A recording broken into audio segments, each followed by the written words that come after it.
를 해드리겠습니다. 오늘은 이제 총론 내용을 수업을 할 건데요. 다음 주에 이제 기본서를 받으시게 되면은 총론의 내용 말고 강론이라고 하는 게 있어요. 여러분들 개론이라고 하는 과목이 성격이 어떤지 혹시 생각해 보셨나요? 들어보셨나요? 아니면 대학교 다니셨던 분들이라면 무슨 개론하는 거 들어보셨죠? 설령 그렇지 않더라도 개론이라는 말은 들어보셨죠? 영화도 있잖아요. 건축학 개론. 그 개론이라는 과목이 뭘까요? 이 개론이라는 과목은 넓고 얕게요. 넓고 얕게. 그러니까 전반적인 것을 다 보는 거예요. 그러니까 굉장히 다양한 분야의 내용들이 있습니다. 그래서 수험생분들이 어려워해요. 너무 다양하니까. 근데 이게 연관성이 없는 것도 있고요. 연관성이 있는 것도 있어요. 그래서 어떤 경우에는 앞에 것을 알아야 뒤에 것을 좀 공부하기가 쉬워요. 그런 부분들은 중요한 부분이겠죠. 연결이 돼 있으니까. 이걸 모르면 다른 것도 모르게 되니까. 근데 그렇지 않은 내용들은 그냥 그걸로 끝나버려요. 그런 것은 오히려 더 쉬울 수가 있어요. 그런 것들은 여러분들이 예전에 사회 과목이라고 하는 것들 있죠. 경제 파트 말고 그냥 사회 과목은 암기하면 되는 그런 내용과 비슷한 그런 경향이 있어요. 근데 그렇지 않고 이제 숫자 나오는 것들도 있어요. 그래서 아까 좀 우리 오늘 총론하는 부분, 이 부분만 계산 문제가 없어요. 나머지 파트, 강론에는 뒤로 가면 모든 파트에 다 계산 문제가 있어요. 걱정하지 마시고요. 그래도 계산 문제 다 할 수 있습니다. 그리고 계산 문제 못 풀어도 합격할 수 있을 정도가 됩니다. 원래도 계산 문제가 10문제 나왔어요. 40문제 중에 10문제가 계산 문제인데 그 중에 아주 쉬운 문제도 출제가 된다는 얘기죠.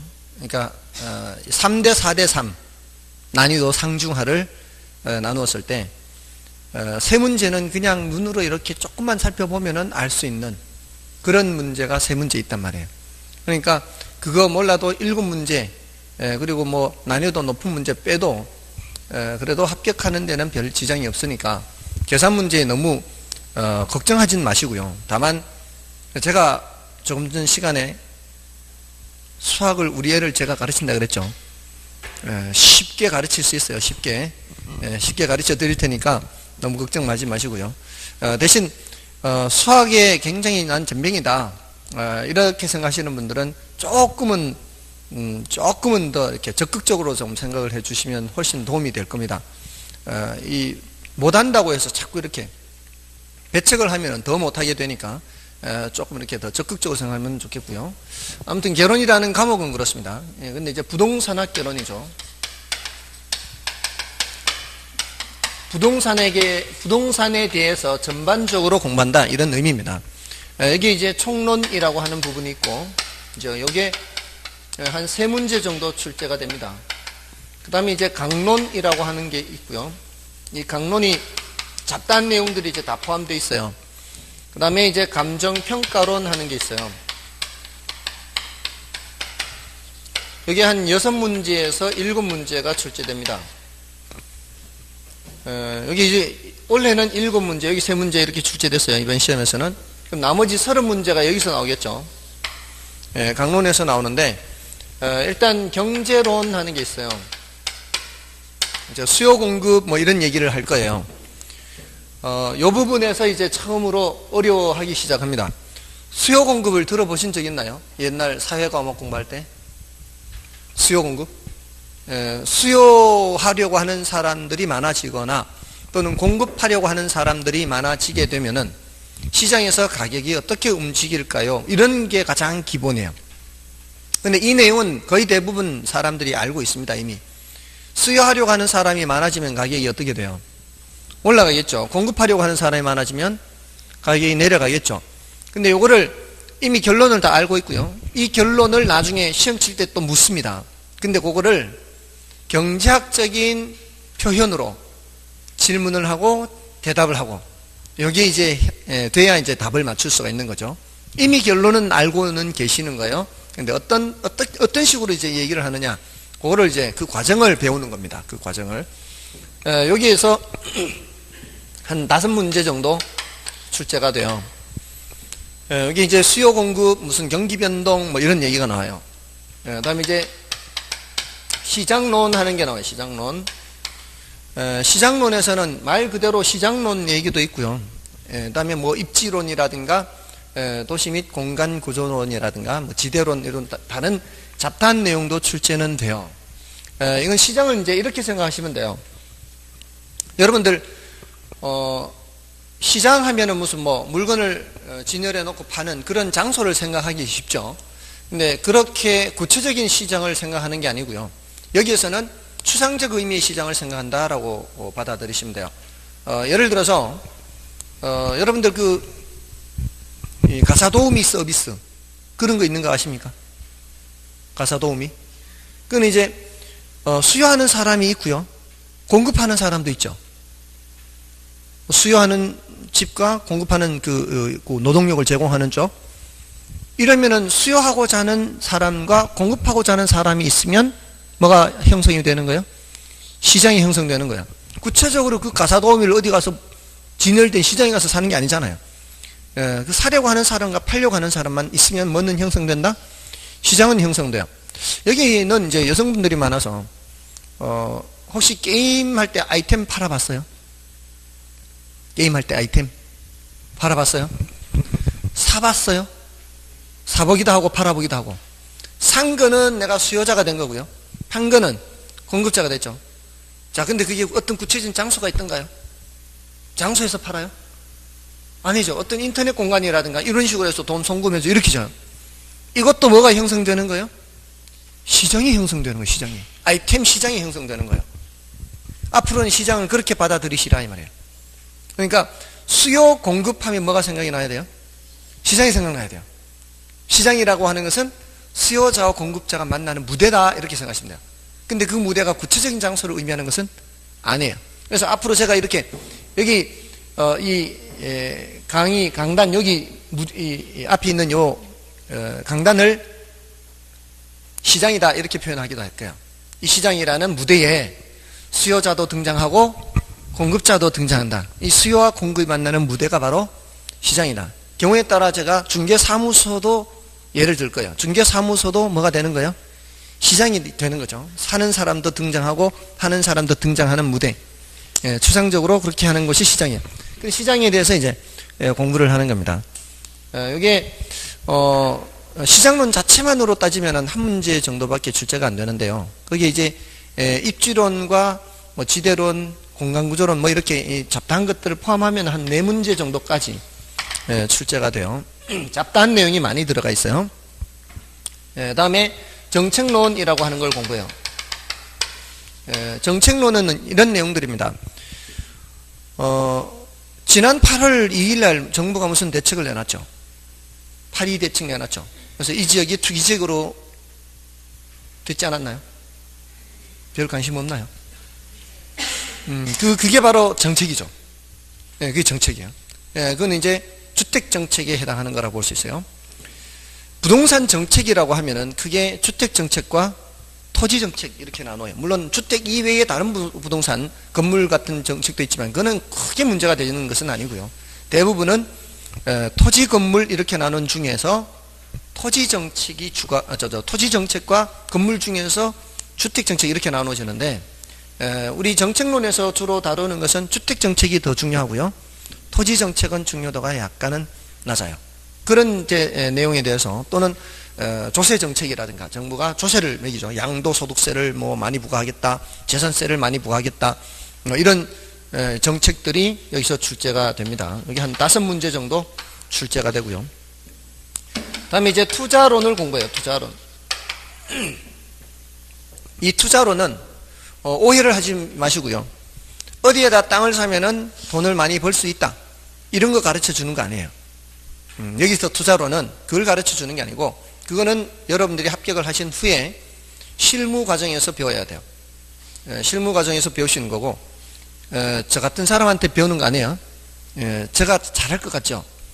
실무를 못할 수 있어요. 그냥 이론으로만 어떻게 하느냐. 여러분들 여기서는 주로 이제 상업용 부동산을 전제로 해요. 여러분들은 앞으로 돈 좀 벌어서 임대료 따박따박 나오는 그런 건물 하나 갖고 싶은 거, 이런 소망 있지 않나요? 다들 이렇게 있으시죠. 저도 마찬가지예요. 그러니까 그런 부동산을 전제로 하는 거예요. 그런 부동산을 내가 10억을 주고 산다. 예를 들어서 10억을 주고 사서 매달 월세 얼마 들어오는데, 거기서 각종 이제 경비 떼고 세금 내고 나한테 주머니 얼마 남는가 하고, 혹시라도 몇 년 뒤에 이걸 팔았을 때 내가 살 때 금액과 팔 때 금액의 그 차익하고 따졌을 때 수익이 어느 정도 나는지를 계산하는 거예요. 그래서 이게 투자를 해도 될까 안 될까 판단하는 거예요. 그거 가르쳐 주는 거예요. 그거는 해드릴 수 있어요. 그거는 해드릴 수 있는데, 어디 가면은 돈 많이 벌겠다, 이거는 제가 못 찾아요. 그거 찾으려면은 공법이 더 중요해요. 그걸 하려면 공법으로 가야 돼요. 왜냐하면 부동산 정책에, 아까 토지 정책이 여기 나온다 그랬죠. 근데 그 토지 정책의 대부분이 어디서 나오는가 하면은 공법의 국토의 계획 및 이용에 관한 법률에서 나와요. 부동산에 투자해서 돈을 벌려면은 사실은 공법이 더 중요해요. 그 공법이 아까 민계공 공법 했죠. 예, 근데 난이도가 높다 그랬죠. 예, 시험에 합격하기 위해서는 사실은 공법을 너무 많이 하면 안 돼요. 이게 많이 한다고 해서 점수가 많이 나오는 과목이 아니니까. 근데 사실 돈 벌기 위해서는 공법이 더 중요한 과목이에요. 예, 거기에 각종 이 규제들이 많거든요. 그게 국토의 계획 및 이용에 관한 법률에. 예, 그런 것들을 좀 알아야 돼요. 아무튼 그 구체적인 항목에 대해서는 공법에서 좀 더 해야 되고요. 저는 계산하는 거요.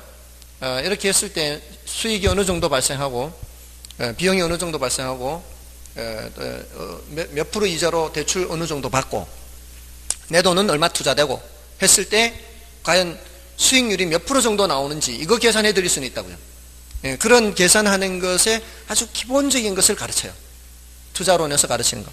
그래서 이걸 이제 다들 이제 계산이니까 어려워들 하시죠. 어떤 분들은 이제 여기를 이제 쉽게 푸시는 분도 계시고, 어떤 분들은 이 부분을 이제 어려워하시고, 계산 문제가 많이 들어가 있으니까.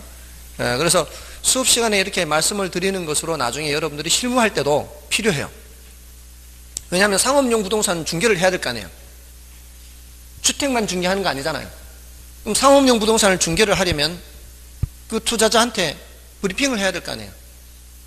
여기 투자하면 지금 월세가 어느 정도 나옵니다. 지금 현재 주변 시세가 월세가 어느 정도 나오는데, 이거 1년 들어오면 얼마고 비용도 어느 정도 되는데, 지금 이거 얼마 투자해가지고 저기 뭐 융자 얼마 몇 프로 안고, 그럼 이제 이자율 몇 프로로 빌려가지고, 그럼 이제 사장님 돈으로는 얼마만 들어오면 되는데, 그 돈으로 이렇게 해가지고 이자 떼고 해서 수익이 얼마 정도 나옵니다. 설명을 해줘야 될 거 아니에요. 그 설명을 해줘야 되는데, 그런 걸 요 정도는 이제 알아야 설명을 해준다는 거죠. 그래서 다른 건 몰라도 합격하고 나가셔서 실무 활동 하실 때 요거는 제가 AS를 해드려요. 계산이 안 될 때 요거 AS 해드립니다. 근데 어느 정도 이렇게 반복해서 몇 번 하다 보면은 포맷이 다 짜여져요. 이게 혹시 엑셀 아시나요? 엑셀? 네, 엑셀 하시면은 그 엑셀에 숫자만 집어넣으면은 바로바로 이렇게 딱 나오죠. 그 이제 포맷을 만들면 돼요. 엑셀을 이용해서 포맷을 만들어 놓으면 그 다음부터는 제가 설명 안 해도 되죠. 이제 숫자만 집어넣으면은 바로 몇 프로 탁 나오니까 그렇게 설명을 하면 돼요. 그건 뭐 이제 실무에서는 그렇게 몇 번만 하면 이게 되니까, 그건 이제 대신 그 구조를 알고 설명하는 거하고 전혀 뭔 내용인지도 모르고 하는 거하고는 차이가 좀 있겠죠. 그러니까 이론적으로 좀 알아둘 필요가 있는 거예요. 여기 이제 7문제 정도 출제되는데, 평균 7문제예요. 근데 원래는 여기서 무려 9문제 출제됐어요. 9문제 많이 출제됐어요. 그 다음에 이제 금융론이라는 걸 공부해요. 금융론. 금융론이 한 5문제 출제됐는데, 금융이 뭐예요? 자금 융통이죠. 자금 융통. 자금 융통을 줄여서 금융, 이렇게 얘기를 해요. 그래서 배우는 분야가 굉장히 다양하죠. 굉장히 다양한데, 이 금융론에서는 이제 대출을 받으면 어떻게 상환하느냐, 요거 배워요. 여러분들 그 원리금균등, 원금균등 뭐 이렇게 들어보셨나요? 그런 거. 원리금균등 상환으로 대출 받으면 어떻게 갚아 나가고, 원금균등 상환으로 대출 받으면 어떻게 갚아 나가고, 요거 비교하는 문제가 거의 해마다 나와요. 여기 이제 아마 가장 귀에 익숙할 거예요, 그 내용이. 근데 그것만 배우는 게 아니라 조금 낯선 것도 배워요.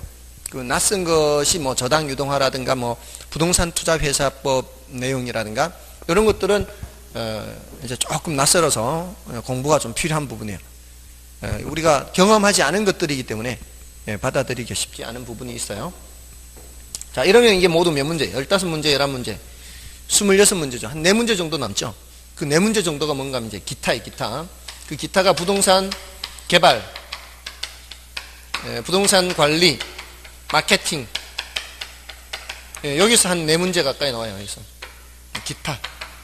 그러면 한 40문제 정도가 되겠죠. 근데 이제 그 중에서 중요도가 높은 단어는 이 숫자 5 이상 된 거. 여기. 그 다음에 여기. 그 다음에 요거죠. 숫자가 5 이상. 하나, 둘, 셋, 넷, 다섯. 요거. 이 5개 파트가 이제 중요도가 높은 파트예요. 그래서 혹시라도 나중에 이제 뭐 특강 같은 것들을 한다, 뭐 테마별 특강을 한다, 그러면은 지금 요 네모 박스 친 요 5개 파트를 위주로 특강 같은 것들이 이루어지게 되는 겁니다. 그리고 저런 것들은 서로 관련되어 있어요. 약간씩은. 약간씩 관련되어 있기 때문에 그렇게 하는 겁니다. 요거하고 관련되어 있고요. 또 투자론하고 금융론하고 관련되어 있고요. 감정평가론하고 관련되어 있고요. 이게 조금씩 관련되어 있어서 그렇습니다. 자, 아무튼 대체로 이렇게 말씀을 드렸고요. 앞으로 이제 수업을 진행하게 되면은 2달 코스로 진행을 하는데 2달에 보통 8주가 됩니다. 8주 동안에 전체 과정을 진도를 나가는 겁니다. 그러면은 8번의 40문제 분량을 다루어야 되겠죠. 8회 수업에 40문제 분량을 다뤄야 돼요. 그러면 1회당 5문제 진도를 나가야 돼요. 평균적으로. 그래야 이제 40문제 진도를 다 나가게 되겠죠.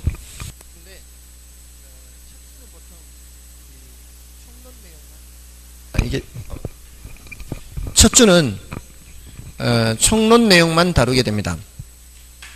그 이유가 일단 이런 소개도 있고요. 보통 11월, 12월도 그렇고요. 1월, 2월 되면 또다시 한 번 더 학습 방법에 대해서 다시 또 말씀을 드립니다. 3, 4월 달에도 또 말씀을 드립니다. 그 시기에 따라서 말씀을 드리는데 그 소개하는 시간이 점점 단축이 되는 거죠. 오늘은 이제 오리엔테이션 겸 했기 때문에 1시간에 걸쳐서 소개를 해드렸고요. 1, 2월 달에는 줄여서 한 25분, 30분 이렇게, 3, 4월 달에는 한 10분에서 15분 이렇게 짤막짤막하게, 5, 6월 가면 한 5분에서 10분 이내로 간단하게 소개를 드리고 진행을 합니다. 그러니까 늦게 오면 늦게 올수록 이제 조금씩 더 벅차할 수 있어요. 구체적인 학습 방법을 제대로 말씀을 듣지 않으니까 그런 분들은 이제 11월 달에 첫 시간에 했던 오리엔테이션 수업을 듣는 것이 전체적으로 어떻게 공부하는 것이다. 이 안내를 받기가 좀 더 수월해지는 거죠. 그러니까 지금은 그래도 좀 여유가 있는 편이라서 그렇게 말씀을 드리고요. 그런데 아무튼 이 총론의 부분은 분량이 더 많아요. 진도의 그 출제 비중에 비해서는 분량이 많은 편이에요.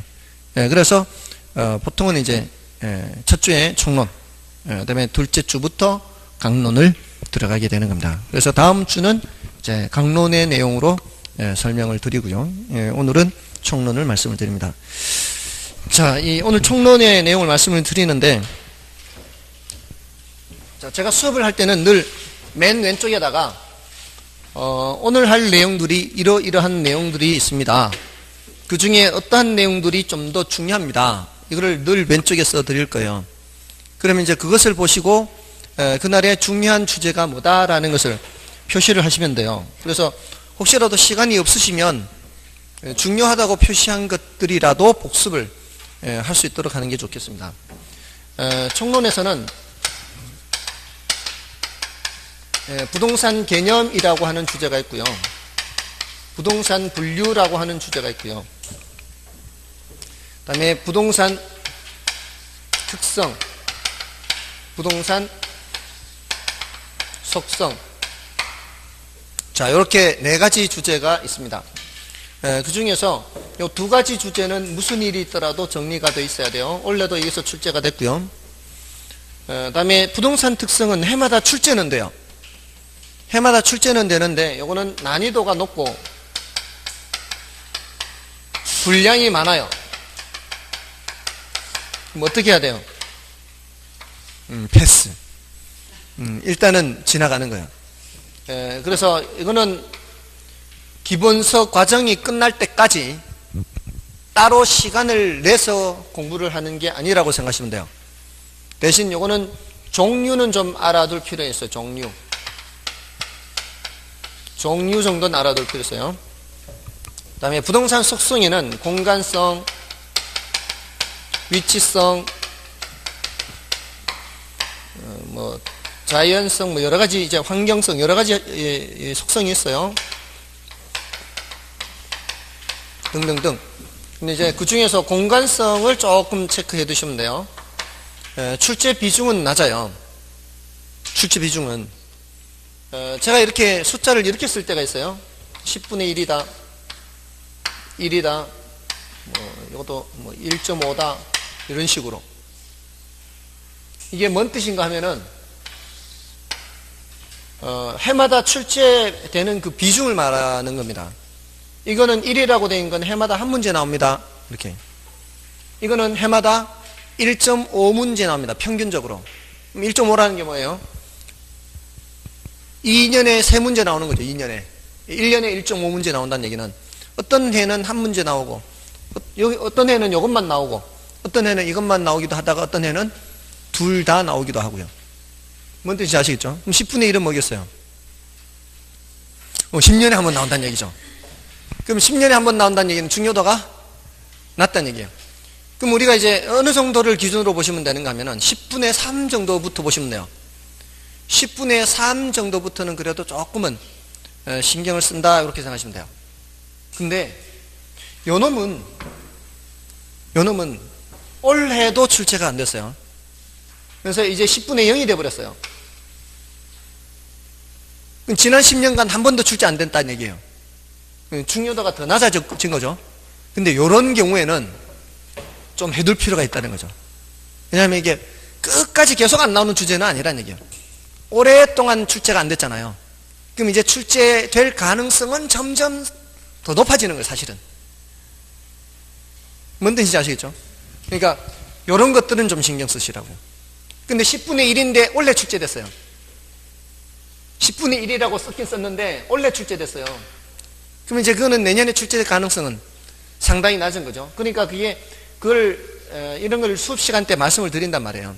10분의 0이긴 해도 그게 출제 가능성이 점점 높아진다 이렇게 보시면 된다는 거죠. 그렇게 해서 그 강약, 중요도의 강약을 달리해서 보시면 됩니다. 그래서 오늘 수업은 부동산 개념과 부동산 분류에 초점을 맞춘다 이렇게 보시면 돼요. 제가 아까 어떻게 공부를 하느냐 말씀을 드릴 때 1, 2, 3, 4, 5까지 말씀드렸죠. 1, 2, 3가 뭐였죠? 1이 기출문제, 2가 80%만 하는 거예요. 80%만. 세 번째가 복습이에요. 자, 그 다음에 이제 동영상 볼 때라든가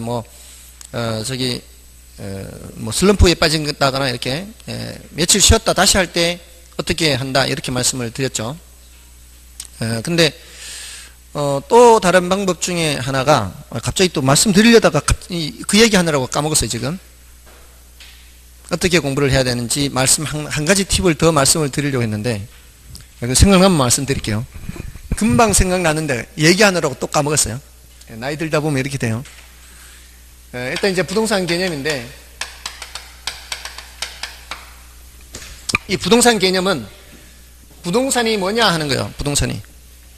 부동산이란 뭐냐 그거를 정해놔야 돼요. 그렇지 않으면은 부동산학에서는 부동산을 연구 대상으로 하는 거죠. 부동산을 연구 대상으로 하는 거잖아요. 부동산이 아니면 연구 대상이 아닌 거죠. 이거는 뭐예요, 이건? 이런 거는 연구해야 해요. 부동산에서 연구 안 하는 거죠. 부동산만 연구하는데, 자, 그럼 여러분들 부동산이 뭐예요? 그럼 물으면 뭐라고 대답할 거예요? 부동산이 뭐예요?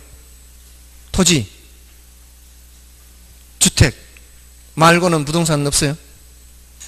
주택 말고, 이거는 주택 아니에요, 이거? 건물, 토지, 건물, 이렇게 할 수 있겠죠. 자, 근데 부동산이 뭐냐라고 했을 때, 부동산 하면 한자로는 어떻게 되나요? 움직이지 않는 거죠. 움직이지 않는 거. 제가 지금 방금 말씀드리려고 했던 게 생각이 났어요. 수업을 들을 때 필기하는 게 더 중요할까요? 듣는 게 더 중요할까요? 듣는 게 더 중요해요. 필기하려다 보면은 설명하는 걸 놓쳐버려요. 그래서 듣는 거는 나중에라도 동영상을 통해서 그 부분만 따로 이렇게 체크를 한다거나, 혹시라도 다른 사람들은 노트한 것이 있을 수 있으니까 다른 사람은 보고 할 수 있지만, 이 시간이 흘러가 버리면은 더 이상 못 듣는다, 이렇게 해야 돼요. 그래서 아까 동영상 볼 때도 그냥 오프라인에 수업 듣는 것처럼 표시만 하고 지나가라 그랬죠. 듣는 게 더 중요한 거예요. 이거는 원칙입니다, 원칙. 그러니까 필기냐 듣는 거냐, 듣는 거냐. 그러니까 수업 시간에 저분 합격하시겠다, 그렇지 않겠다, 이런 이제 판단이 드는 거는 얼마나 집중해서 듣느냐, 그렇지 않느냐를 보고 판단해요. 아시겠죠? 들으세요, 이게 보세요. 듣는 게 더 중요하다고요. 근데 이제 그런 분들이 계세요. 저를 보지 않는 것 같아도 듣는 분들이 계세요. 이제 합격자 모임에서 두 분이 막 논쟁을 하는 거예요. 듣는 게 더 중요해, 쓰는 게 더 중요해. 한 사람은 듣는 게 더 중요해, 한 사람은 쓰는 게 더 중요해, 이렇게. 근데 이제 두 사람 얘기를 가만히 들어보니까 쓰는 사람이 듣지 않고 쓰는 게 아니었어요.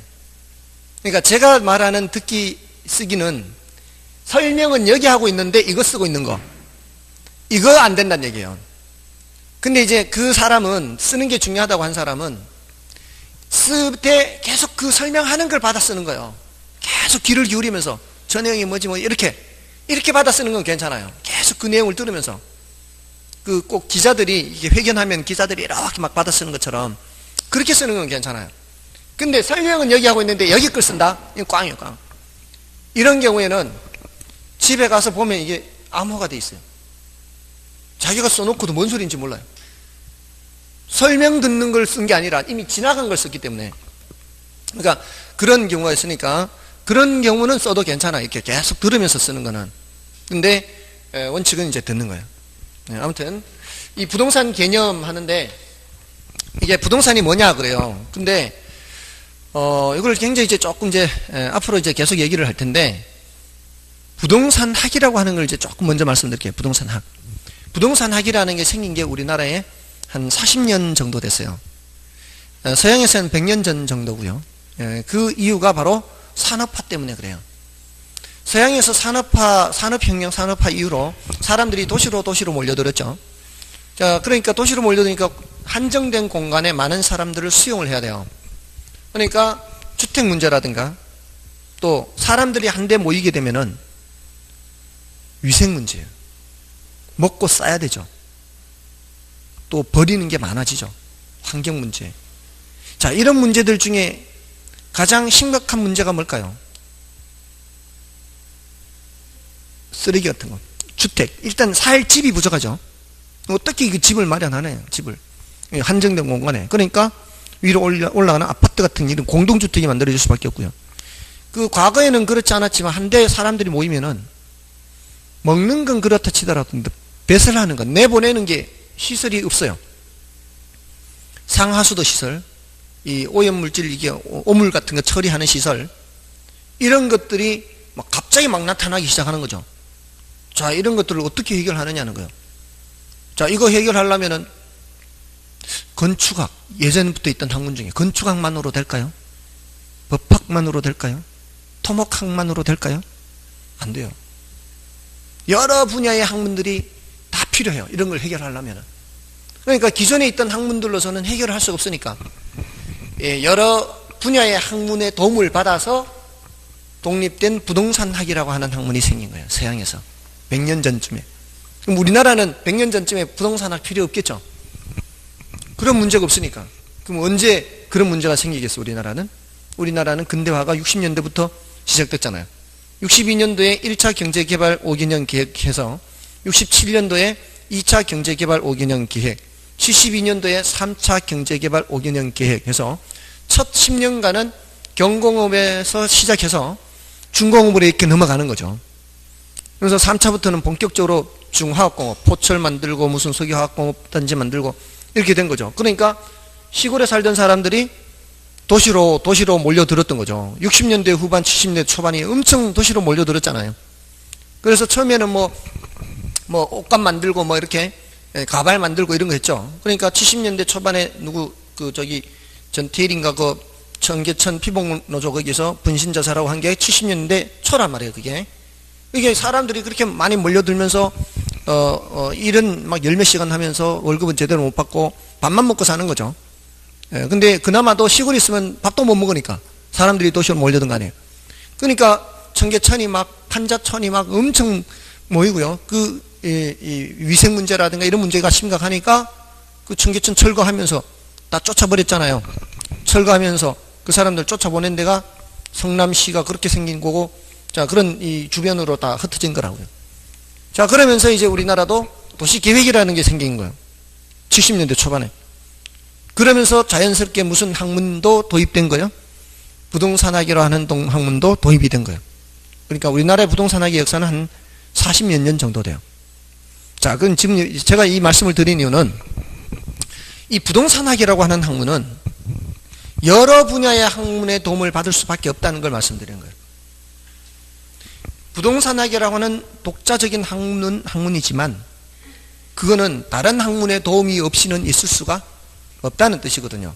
근데 그거를 크게 세 분야로 나누어서 법적인 측면과 경제적인 측면과 기술적인 측면 이렇게 셋으로 나누어요. 기술적인 측면이라면 뭐 건축, 토목, 지질 뭐 이런 분야를 얘기하는 거고요. 경제적인 측면은 가치나 가격, 비용, 수익 이런 관점에서 보는 거고요. 예, 법적인 측면 하면은 권리 관계를 주로 살펴봐요. 법적인 상태는 권리 관계가 어떠냐, 공법상 관계, 사법상 관계 이런 것들이에요.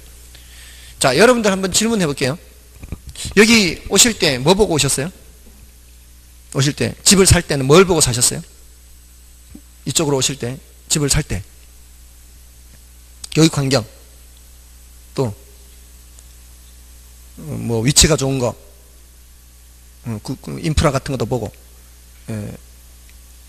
앞으로 발전 가능성, 그런 것들은 주로 지금 말씀하신 거는 그 기술적인 측면이라고 볼 수 있어요. 주로 환경이라든가 접근성이라든가 이런 거. 근데 그것만 괜찮으면 그냥 아무데나 막 찍어 들어옵니까? 뭐도 봐야 돼요? 가격도 봐야죠. 가격. 나온 물건이 아무리 지금 앞으로 발전 가능성 있고 주변 환경 좋아도 나온 물건이 지금 시세에 비해서 좀 괜찮게 나왔는지, 시세에 비해서 좀 비싼 건지 이런 가격 측면은 안 보나요? 가격 측면 봐야죠, 당연히. 그게 아무리 좋다 할지라도 시세보다 높게 나오거나 하면은 조금은 이제 꺼릴 거고, 시세보다 조금 낮게 나오면 그래도 좀 살펴볼 거고. 이건 무슨 측면을 보는 거예요? 경제적인 측면을 보는 거죠. 우리가 이걸 거래 활동이라 그래요. 부동산, 다양한 부동산 활동이 있는데, 부동산 거래 활동. 자, 우리가 집을 살 때 어느 한쪽 측면만 보고 안 산단 말이에요. 기술적인 측면 보지만 뭐도 봐야 돼요. 경제적인 측면 봐야죠. 그러면은 적당한 가격에 나와 있고, 또 주변 환경도 괜찮고, 접근성 좋고, 교육도 좋고, 괜찮고, 다 괜찮아요. 그러면 무조건 계약서 쓰나요? 계약서 쓰기 전에 뭐 확인 안 해요?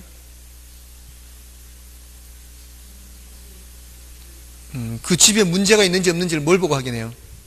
등기 봐야죠. 여기서 말하는 문제는 법적인 문제죠. 집의 구조라든가 집의 내부 상태, 이거는 무슨적인 측면이에요? 기술적인 측면. 그런 거는 집에 그것도 다 내부적인 기술적인 측면, 외부적인 기술적인 측면이고, 등기부 봐서 확인해야 되는 거는 뭐예요? 법적인 측면이에요. 그러니까 우리가 거래 활동을 해도 이렇게 기술적인 측면, 경제적인 측면, 법적인 측면 다 살펴봐야 되겠죠. 또 부동산 관리 활동이라고 아까 여기 이제 써드렸었죠. 부동산 관리를 할 때도 뭐 청소해주고 깨진 거 갈아주고 고장난 거 고쳐주고 이런 것들은 뭐예요? 기술적인 관리라고 볼 수 있어요.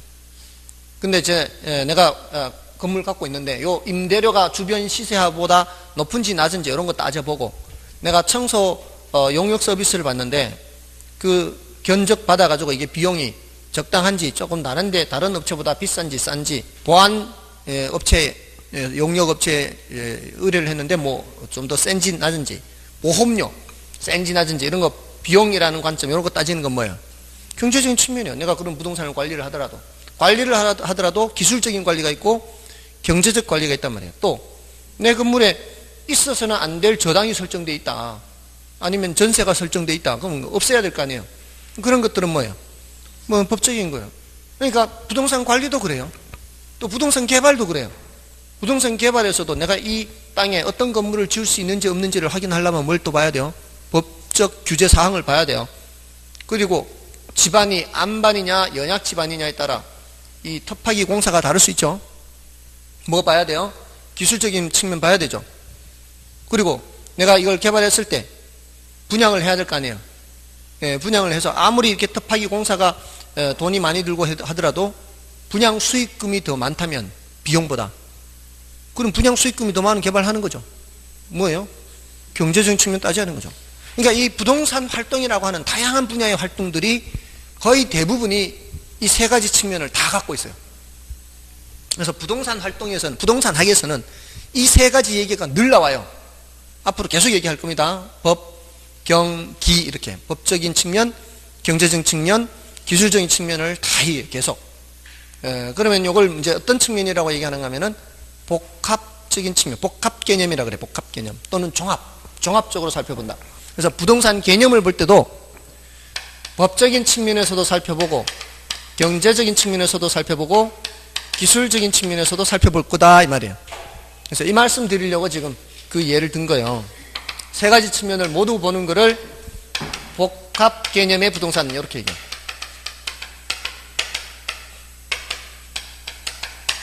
종합적으로 살펴보는 거예요. 어느 한쪽만 안 보고. 자, 그럼 그 중에서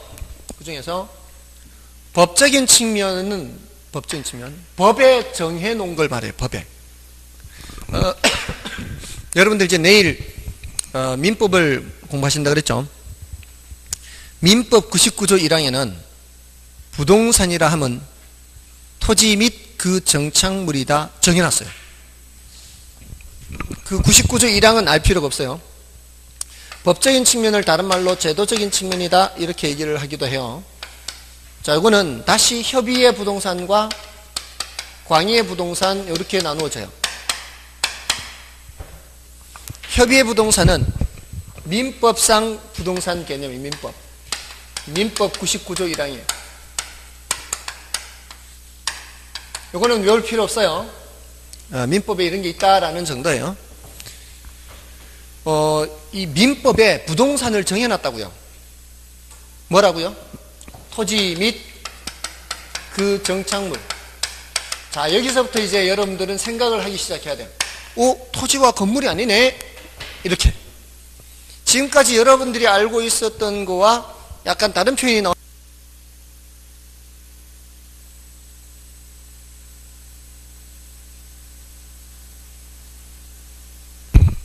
학문에서는 그 단어의 의미를 학자들이 약속을 해놨어요. 약속을. 그래서 그 약속대로 지켜야 돼요. 자, 그럼 건물이 아니죠, 지금. 정착이 뭔 뜻이야? 정착. 들어보셨죠? 정착물이라는 게 어떤 의미일까요?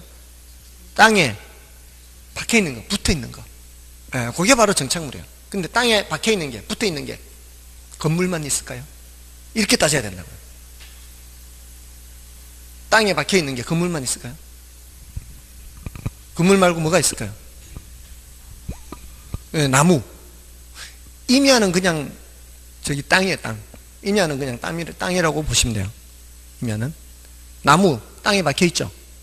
자, 그냥 나무 하면 이거 하고 헷갈릴 수 있으니까 뭐라고 하는가 하면은 살아있는 나무. 그걸 줄여서 그냥 수목 그래요. 수목. 굉장히 있어 보여요. 그러면 살아있는 나무보다 수목하면은 땅에 뿌리를 받고 자라고 있는 상태의 나무. 맞죠? 다음에 담장. 담장도 땅에 박혀 있죠. 자, 그러니까 부동산이다 했나요? 움직일 수 없는 물건이라는 거죠. 됐나요? 그래서 자, 여기서 이제 빠른 사람들은 이렇게 되는 거예요. 담장이 부동산이다 아니다. 담장이 부동산이다 아니다. 부동산이다. 부동산이다. 여기서는 민법상으로는 담장이 부동산이다 아니다. 부동산이다. 민법상 부동산은 협의의 부동산이고요. 협의의 부동산이고, 협의의 부동산에는 토지와 건물만 있는 게 아니고 토지와 그 정착물이기 때문에 정착물의 대표적인 것이 뭐이기는 해요? 건물이기는 하죠. 건물이기는 한데 건물만 있는 게 아니라 담장도 뭐다? 부동산이다. 그럼 저 밖에 나가면 이제 가로수 볼 거 아니에요. 가로수. 가로수 뭐예요? 부동산이라는 거죠. 다른 사람들은 그렇게 되는 거예요. 예, 근데 지금부터 그렇게 달릴 필요는 없어요. 예, 아직은 천천히 가도 되니까 그런 식으로 앞으로 조금 훈련을 하면은 조금은 더 수월하게 합격을 할 수 있을 것이다 라는 것을 이제 말씀을 드리는 거예요. 자, 아무튼 토지 및 그 정착물 이렇게 해서 이 정착물에 여러 가지가 있다 이렇게 생각하시면 돼요. 근데 나중에 좀 더 하면 돼요. 지금 단계에서는 이 대체적인 넓게만 잡으면 돼요. 예를 들어서 부동산 개념이라는 이 그림을 그리는 거예요. 그러면은 여기에 굵은 가지가 있고요. 그 다음에 잔가지가 이렇게 나온단 말이에요. 오늘은 굵은 가지에 잔가지 정도만 해도 별 문제가 없다는 거죠. 그러니까 부동산 개념이라는 주제를 지금 공부하고 있잖아요. 근데 굵은 가지가 뭐가 있어요? 법적인, 경제적인, 기술적인 측면에 갈래가 나누어지는구나 이렇게. 그 중에서 지금 하고 있는 거는 법적인 것을 하고 있는 거예요. 그래서 협의의 부동산은 뭐다? 토지 및 그 정착물이다. 그러면 이제 광의의 부동산은 토지 및 그 정착물 말고도 더 있다는 얘기 아닌가요? 그거 말고도 뭔가가 더 있다는 얘기니까 광의의 부동산 하겠죠. 그거를 준부동산 이렇게 표현을 해요. 자, 요거는 민법상 부동산이란 뜻이에요. 민법상 부동산이 아니란 뜻이에요. 준부동산은. 여기 보세요. 설명 들으세요. 설명. 준부동산은 민법상 부동산이 란 뜻이에요? 아니란 뜻이에요? 민법상 부동산이 아니란 뜻이겠죠. 만약에 민법상 부동산이면 여기 집어넣는 게 아니고 이쪽으로 가야 될 거 아니에요. 이쪽으로 집어넣은 이유가 민법상 부동산이 아니란 얘기죠. 맞나요? 민법상 부동산은 아니란 뜻이에요. 민법상 부동산은 이쪽으로 가야 되죠. 얘는 민법상 부동산은 아니란 말이에요. 민법상 부동산은 아니에요. 됐나요? 우리 준공무원 하죠. 준공무원 하면은 공무원이에요, 공무원이 아니에요? 공무원이 아니잖아요. 아니다. 그 사람들은 공무원 아니에요. 공무원 아니라고요. 공무원은 아니지만 이란 뜻이죠. 공무원은 아니지만 그 신분상 처우를 누구처럼 해준다. 공무원처럼 해준다는 의미지 공무원은 아니에요. 됐죠? 이 단어의 의미를 그렇게 파악을 하셔야 돼요. 자, 그러면 어떤 측면에서 민법상 부동산처럼 취급을 하느냐, 처우를 하느냐, 그걸 이제 구별을 하는 거예요. 그러니까 핵심되는 차이점을 아시면 되는 거예요. 구체적으로 뭘 다 할 필요는 없지만, 자, 이제 조금 이제 어려운 내용이 나와요. 처음 들어보는 단어가 나올 거예요. 공시방법이라는 단어가 있어요. 공시방법. 이거는 이제 민법이나 공시법에서 이런 단어를 많이 쓸 거예요. 공시. 이게 공시란 단어는 드러내 보인다 이런 뜻이에요. 드러내 보인다. 드러내 보인다. 다른 사람들이 확인할 수 있게끔 드러내 보인다 이렇게. 자, 예를 들어서 그 권리관계를 말하는 거예요. 그 권리관계가 어떻게 되는지 다른 사람들이 알아볼 수 있게 드러내 보이는 거. 이런 것들을 공시라 그래요. 자, 제가 집에서 나왔어요. 집에서 차를 몰고 아침에 나왔어요. 집에 닫고 경우에 따라 이제 사람 초대해서 밥도 같이 먹고, 요런 거를 뭐라고 하는가 하면은, 제 세간살이도 집에 있고요. 요런 거를 집을 점유한다 그래요. 집을 점유한다. 집을 점유한다.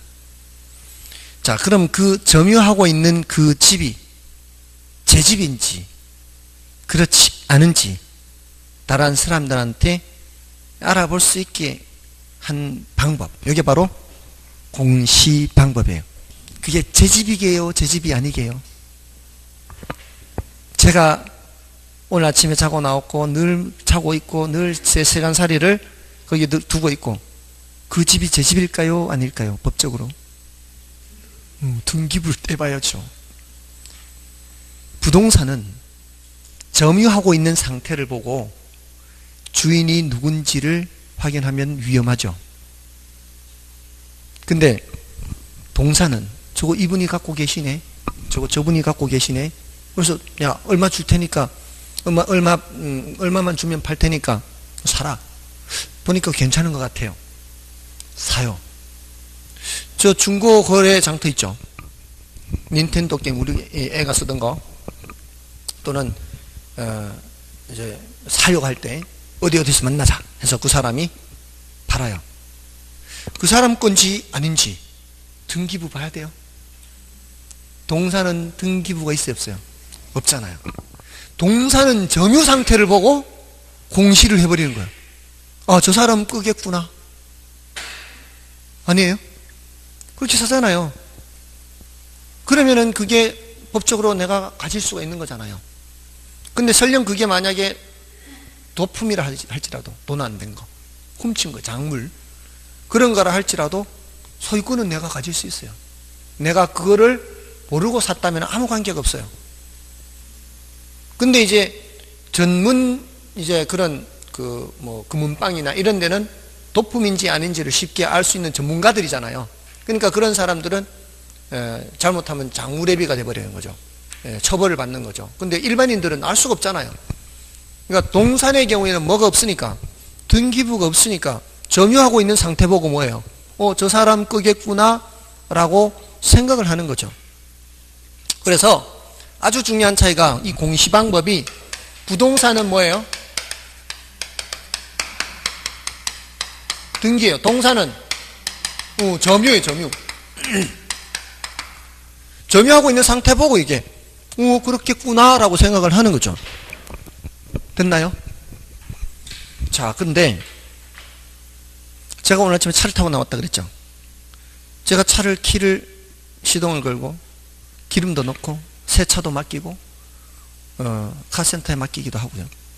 여기에 제가 제 자동차를 뭐 하고 있는 상태? 점유하고 있는 상태죠. 자동차는 동산이에요, 부동산이에요? 동산이죠. 자, 그러면은 제가 점유하고 있으니까 제 거일까요?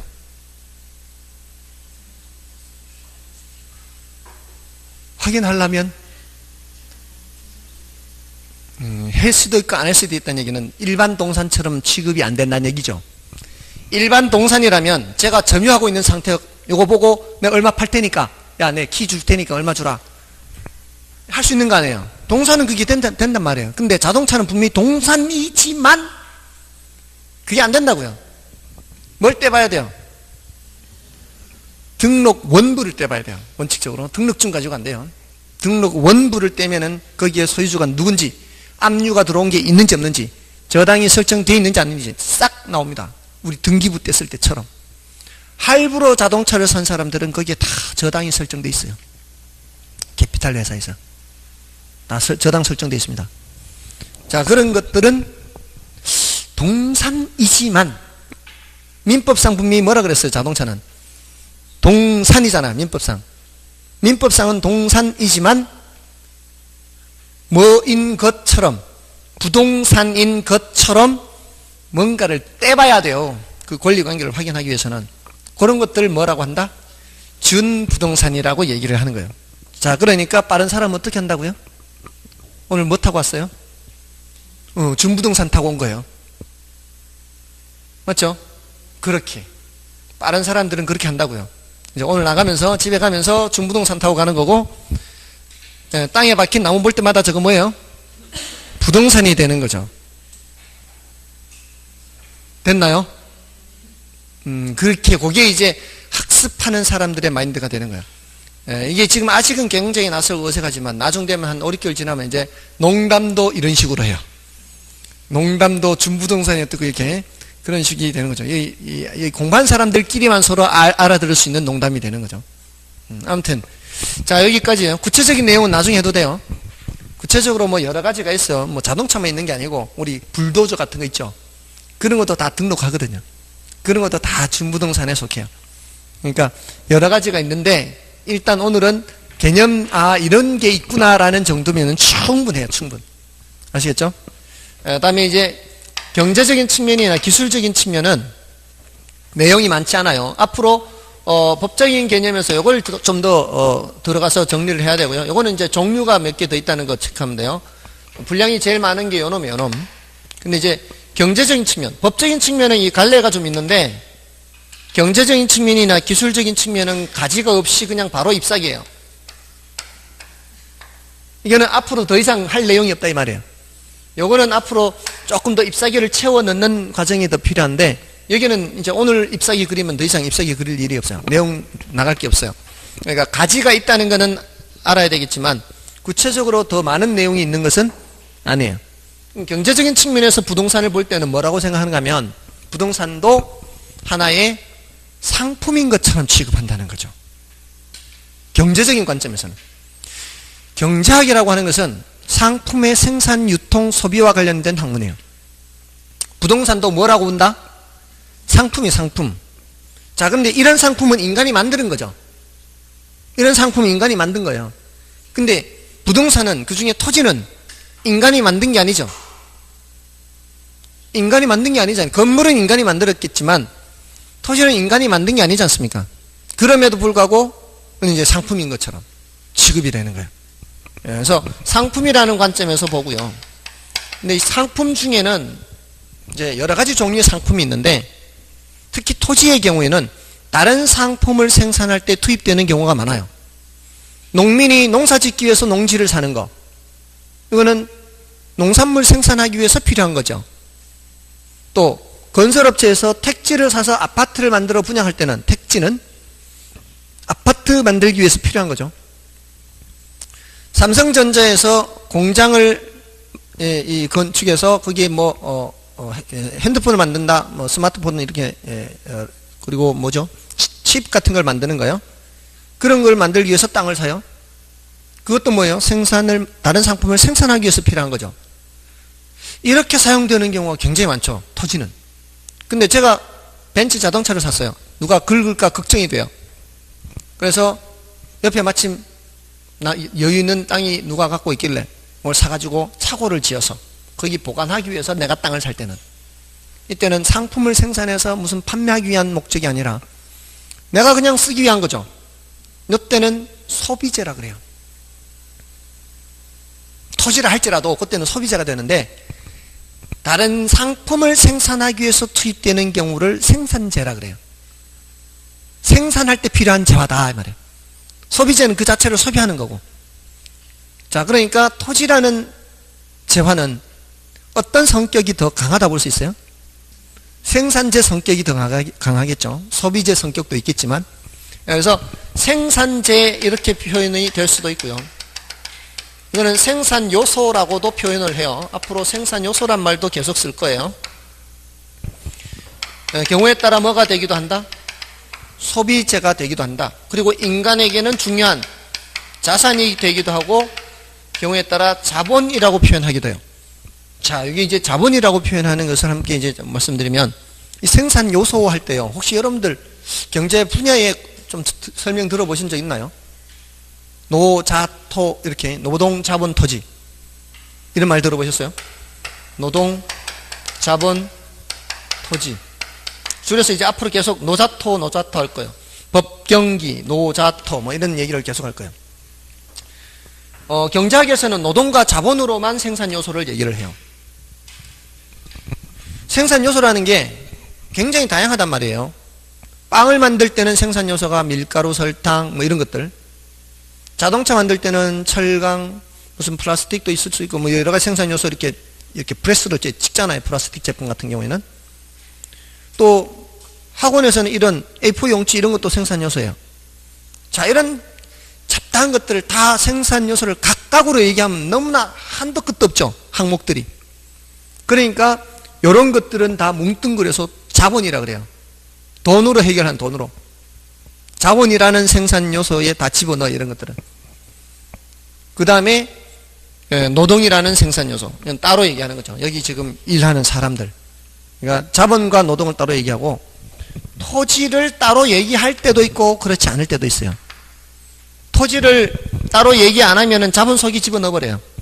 토지도 결국 돈 주고 매입을 하면 되니까 돈으로 해결하는 거예요. 됐나요? 그래서 노자토 하면 3분법이라 하고요. 노자 하면은 2분법이라 그래요. 경제학에서는 주로 2분법으로 얘기해요.